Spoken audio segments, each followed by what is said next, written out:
me out and call me a nut job. What? Why are you giving me those looks? You know why. You don't like that line? No, you say crazy things. I say crazy things? I'm just reading what struggle put. Spit me out, call me nut job. You're getting me in trouble, Struggle. Struggles chapter 6 of Soul Rejected 200. Cringe stream.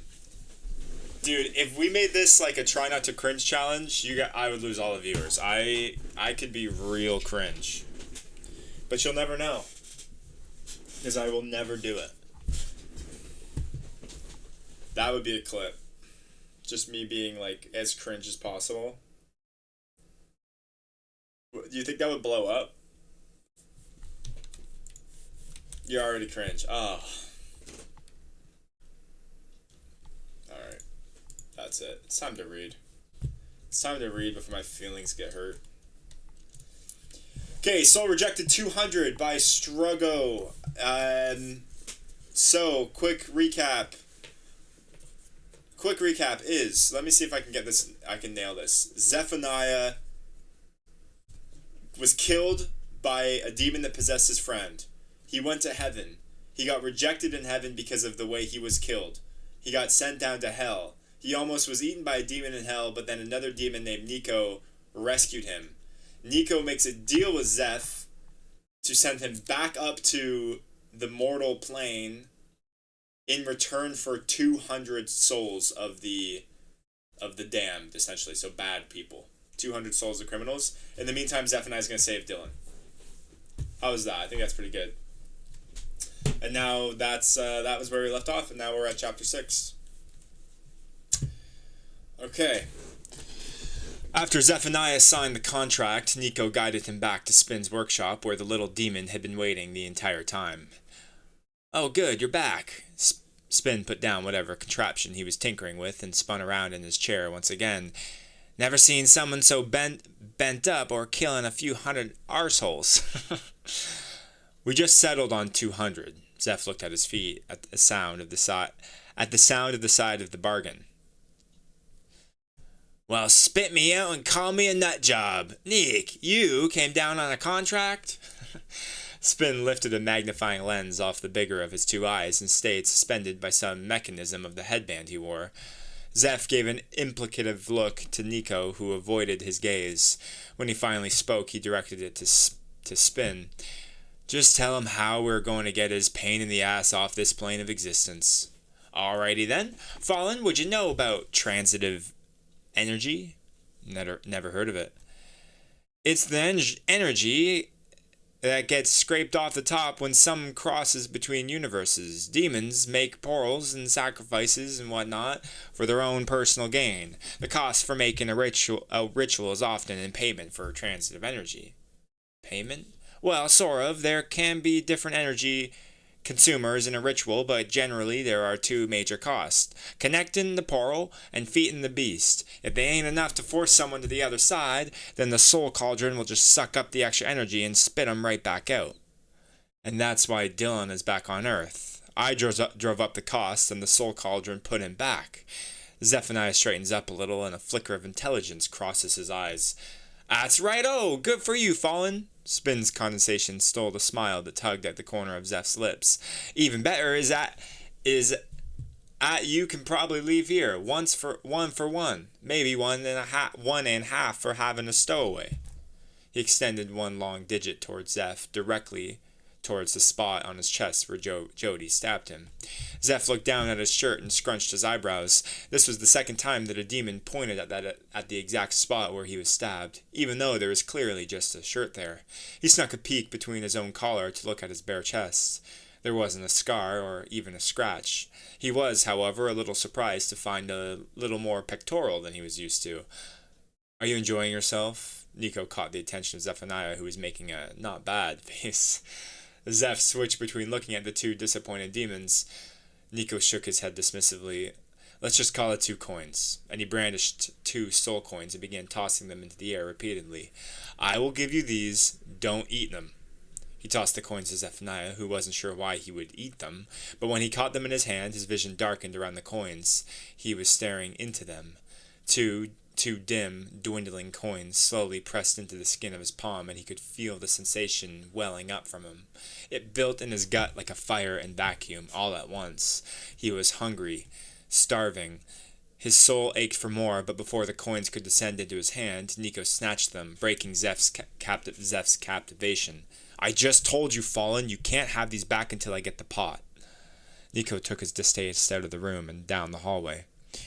Zeph looked up at him while he wiped the drool from his lips. Do you feel... He inspected the Fallen a little too long. Cold? Zeph was confused by the question. Not really. He looked around in silence while the demon locked in a stare at him. Zeph searched the room for a new subject. When he looked back at the demon, Spin was still scrutinizing him with lopsided eyes. Hey, Spin. Zeph watched the Spin find eye contact. What's the deal with Nico? Are you guys, I don't know, friends? Spin was taken back. Well, I don't know what he would call me, but he's certainly a friend to me. Neek saved me from the waste. He saved all of us, actually. So now you guys all owe him a life debt or something? Ha! Hells no! Spin's little legs kicked limply in the air. Ha! We're a community. Enough, Spin. Nico entered the room, carrying a round pot made of black iron in both hands. Let's go. Spin killed his laughter as quickly as it came and hopped down to the ground. Instead of landing on his legs, he propped himself up on long arms and followed Nico out of the room. Zeph followed them out of the room and down the hallway to another, much wider opening. It was an amphitheater, with stone steps leading down to a flattened floor in the center. Nico was already in the middle of the room, placing the pot on the ground. He was speaking sharply to Spin in hushed tones, too quiet for Zeph to make out from the entrance. Is that the soul cauldron? Zeph asked. No, Fallen. The soul cauldron occupies its entire universe. This is just an artifact. It is a conduit to open a portal to the soul cauldron. Nico straightened his outfit. You are going to jump into this cauldron and find yourself in the soul cauldron. Zeph opened his mouth to speak before Nico cut him off. No more questions. Playfulness was absent from his voice this time. This is the deal. You go, take the damn coins, and you go back to the mortal plane. Kill me some assholes so we can be done with each other. Hey, what's your problem, dude? Don't forget, Fallen. Our relationship is transactional. Do not F this up. I will reap your soul, damned or not. Nico held out 2 dim coins in his hand like refuse. Zeph swallowed and stepped forward. I don't know what the F crawled up your ass, but you're gonna find out real quick, Nico. He was face to face with Nico. It's not that easy to be done with me. Zeph snatched the coins from Nico's hand and looked at Spin before jumping into the cauldron. His 2 feet descended at the same time into the iron pot, stopping when it hit the bottom. He lost his balance and fell backward onto the stone. He looked up at Nico from his collapsed position on the ground, then at Spin. We didn't perform the ritual yet, Fallen, but it was a good line. Try it again after I activate the portal. Zeph, struggling to remove his feet from the ancient artifact, climbed to a stand. He dusted himself off. He took a long look at Nico, who still had his hand outstretched. Zeph slapped the coins back into Nico's hand. He didn't notice it before, but Nico could tell this time that the coins were distinctly darker than before.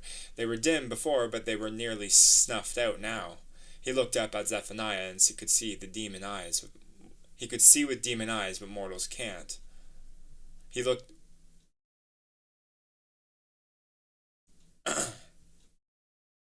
Zeph stood in the room, unwittingly drawing in ambient energy from all directions. His soul was dark, but shone nonetheless. In the center of his chest and the shirt that his soul manifested was a small scar. It looked almost like a crack, if a crack could pulse like a heartbeat.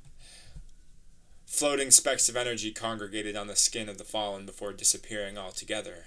The energy was being absorbed around him, leaving an emptiness, a vacuum in space around him.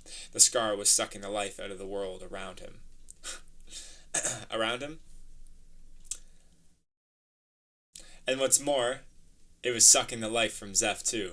Spin chanted some demonic words, and a purple flash from the opening of the pot. Behind the light stabilized the deep blue portal that boiled at the surface of an interdimensional soup.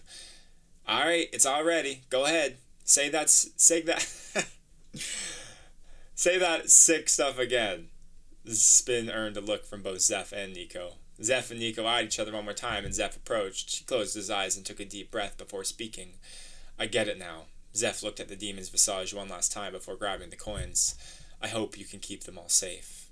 Nico remains a photograph of himself. Zeph didn't need confirmation. He recognized Nico. Without another word, Zeph jumped into the pot. This time, he was transported to the Soul Cauldron, a beast so large that it takes up its entire universe. Well, that wasn't nearly as badass as the first thing he said. Nico gave Spin a look as the glow of the portal faded between them before silently leaving the room. Inside the Soul Cauldron, Zeph saw more clearly what was obscured in darkness. The last time he was here, it was still difficult to see, but in the distance he could make out the rows and rows of teeth that stretched on to infinity, and somehow still guarded every direction. He was immersed in the fluid that filled the space around him. In the shadow of the teeth, familiar objects made themselves clearer as he sank further towards the beast's mouth. Zeph was focused on one of the objects and started to define its contour in his vision. It was a car. It wasn't any car he knew personally, but it was definitely a car, crushed and chewed up, stuck between the teeth of an interdimensional being. Zeph's eyes found more objects varying from the mundane to museum artifacts. There was a boat, a chariot, a basalt stone sculpture, and even the top 4 floors of an apartment building, all pulverized in the mouth of the monster. He continued to sink down into the abyssal fluid just like he did the first time he was here. This time there was a sensation that tried taking Zeph from himself. The fluid was the digestive fluid of the beast, trying to siphon the energy from him. He didn't give it up willingly. He tried to take a little more too. The coins in his fist throbbed when he noticed long, thin tentacles approaching from the void. One reached for his hand and the coins, but another wrapped around his waist. Zeph instinctively thrashed, breaking from the constriction, but another grabbed his ankle. Resistance became increasingly difficult as tentacles grabbed each part of him. That wrapped and consumed him, and he could only see fleshy, netherly feelers coiling around him. He finally uncurled his fingers from the coins, and they floated into the fluid. Zeph was gone. The tentacles pushed him out and forward to the next universe, his own.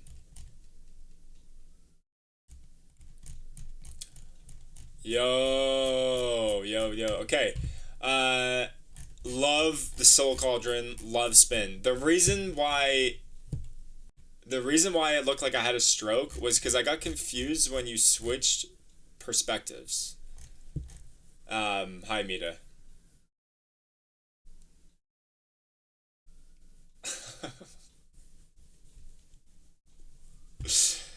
That's your goofy erotica, isn't it? I don't like it. Okay, so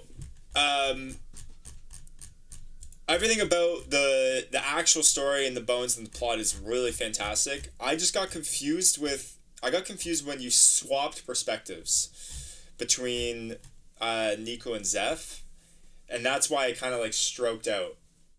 Yeah, it just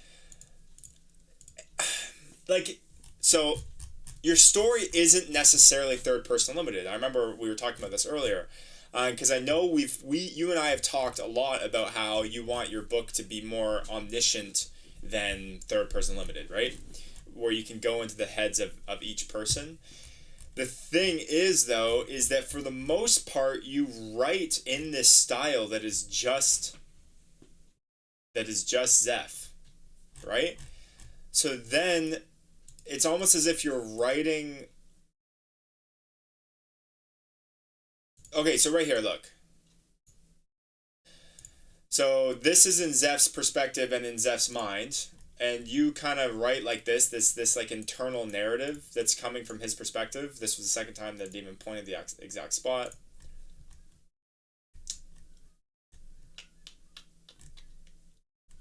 If you guys are writing and not, like, I don't know how your perspective shift is going to look when, I know you're talking about switching to a third person perspective. But perspective shifts in general have to be done properly. The issue with Soul Rejected 200 is that Struggle writes it in such a way that there is no true like it's almost like you're in the perspective of every single person. It's just straight up third person. The thing is, when he does that, it has to be clear. Well, it just straight up confused me.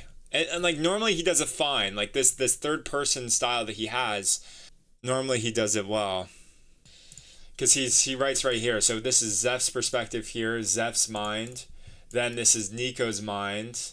But in the same situation, it's Zeph's mind. So he's going for like an omniscient almost perspective here, which is fine. Like it's very similar to how Stephen King writes. But for whatever reason, this line here, it just got me. It just really, it's almost like it doesn't happen enough so that when it does happen, it feels out of place in a way. So then when he gets to this point, okay, so right here. So this scene is awesome when he descends into the cauldron, but then it goes, so Zeph, struggling to remove his feet from the ancient artifact, climbed the stand, dusted himself off. Yeah, exactly. Exactly. He took a long look at Nico, who still had his hands outstretched. Zeph slapped the coins back into Nico's hand. But then this line here, he didn't notice it before, but Nico could tell this time that the coins were distinctly darker than before. They were dim before. They were nearly snuffed out now. He looked up at Zephaniah and could see with demon eyes what mortals can't. Like, this is now Nico's perspective. And then this is also like an omniscient perspective, this. I don't know. This seems to be, this type of like feedback is a little outside of my pay grade because I don't write in this style at all, and I don't read in this style either. So my knowledge for how to make it better is very limited. All I can say is that it was confusing. Okay, struggle.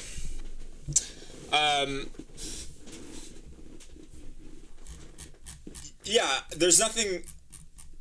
I understand why you did the perspective shift. I don't think the perspective shift is like bad there, but it's definitely needs to be fixed because when I'm reading it, I got confused. Like I guess I didn't really notice. So I love Spin, and I love Spin. I love his conversation and everything. I also love the Soul Cauldron. That whole concept is badass. That is sick. I love Spin Man. I love him. I thought all his lines are awesome. And he's funny. Like, I was genuinely laughing. Like, that was me laughing. This line here is so good when he's like, that wasn't nearly as badass as what he said before. This is so good. That is so good right here. This line. I love this. I think, sorry. Oh, I accidentally added this number 6 here. So when he says that wasn't nearly as badass. So this line right here, Struggo. Spin me out and call me a nut job. That was so good. It's so funny. I'm gonna use that now. Okay, so this line here, this is Zeph's like badass moment, and I love that you added this because you're finally kind of like showing that Zeph, you're showing what we've seen before in Zeph, that he has the capability to be a badass, but he's just a little dense, and we all get that. But I feel like there's not enough build up to this moment, and it feels out of place, right? Because when Zeph swallowed and stepped, so you have Zeph swallowed and stepped forward, and then you have this line, right? I'm thinking he's nervous and he doesn't know what to say, but then he says this. Now, if your intention was to have him be nervous, okay, then that's fine. Maybe include a little bit more. But if you really wanted him to be kind of like macho, bravado, like don't mess with me, I think you should include a little bit of him like building that up or thinking about it, okay? Because, yeah, nervously defiant is great. That's actually great. Yeah. Like, just a little bit more. Because this feels a little bit too sudden. Especially when we are in Zeph's mind before. So, to not be in his mind or in his perspective here feels like this is a little bit too sudden. You know what I mean? Like, we're in his mind, we know what he's thinking, we know what he's feeling, but then you get here where suddenly we're no longer in his mind and we're no longer feeling what he's feeling, but then he drops this badassery here. So it just is like a little bit like, okay. Like it, and the thing is, it's a great line, and this scene is great, so that it actually does work. But I just think it could be better. It's basically my feedback there. Like, this whole thing works when he's like, "We didn't perform the ritual yet, Fallen, but it was a good line." Like, this is hilarious. The scene is awesome. Love the scene. See you, Tash. See you later. Thanks for showing up. I appreciate it. Yeah, show a little bit more. Yes, I agree. I would think you should show a little bit. I think that's pretty decent advice for. I wouldn't say the whole thing, but you definitely can. You definitely can show his feelings a little bit more, right? Like, what is he feeling? And I think you typically do a good job of that, but in that case, it could have been a bit better. Other than that, I loved it. Spin's hilarious. I'm excited to see. Are you like you just pumped this one out, right? Like, you haven't written chapter 7 yet.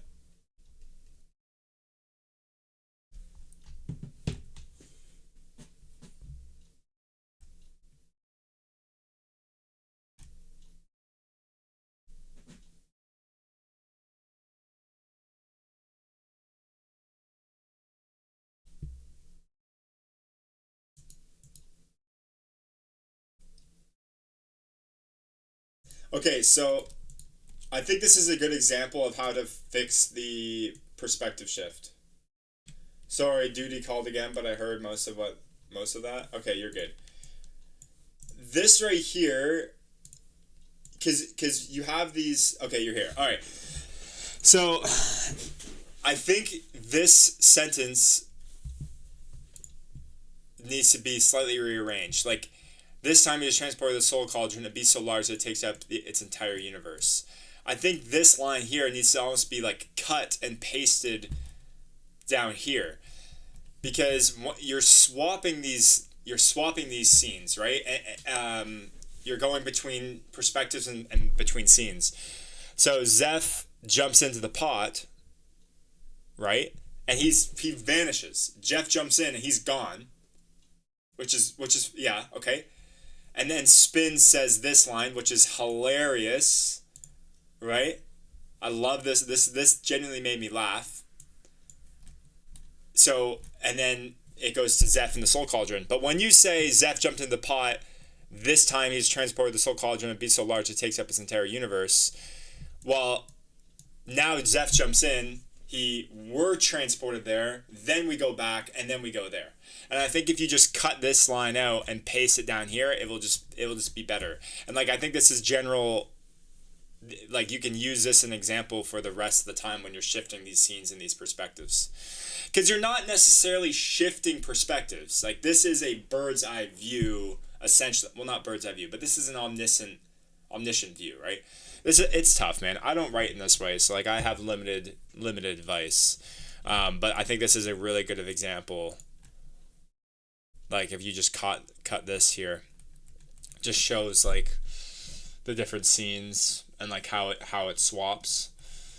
A little bit more easy to spot that being confusing, whereas your other paragraphs here, like, I'm not too sure how you're gonna smooth that out.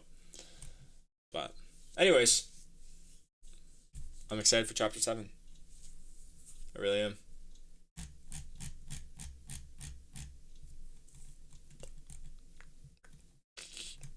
Yeah, this whole line here, I love this description. Honestly, this is easily your best writing of this chapter here, even including Spin, because the scene here is just so chilling and it's so cool. Just really great.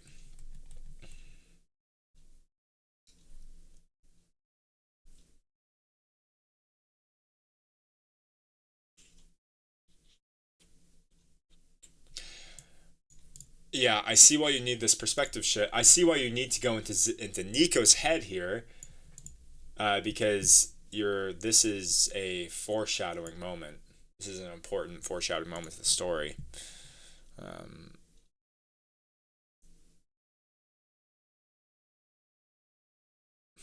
Yeah, maybe you don't have to change it. I don't know. Maybe it's up. Maybe it's my own fault. I'm kind of backpedaling now, but I'm just thinking more about it. Anywho. Yes. Yes, like this, I can see how important this moment is.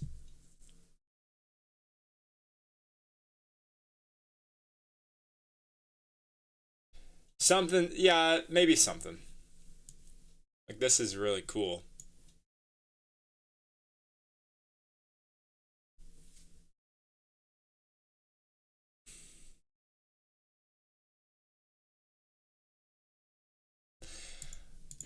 Like, I think a good way to do this, like, almost if you were to, let's just say we remove this paragraph here, okay? Just theoretically, you cut this out. Okay, I'm gonna do it. I'll put it back, don't worry. So you cut this out, okay? And now it's Zeph struggling to remove his feet. Zeph slapped the coins back in Nico's hand. Zeph stood in the room, unwittingly drawing in ambient energy from all directions. You describe this, and then you can put, like, let's say I put it here.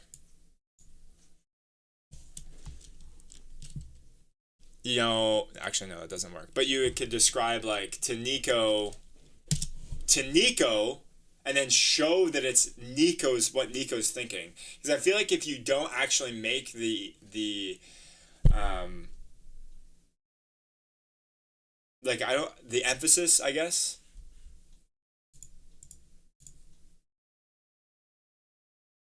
You did. You did make me proud.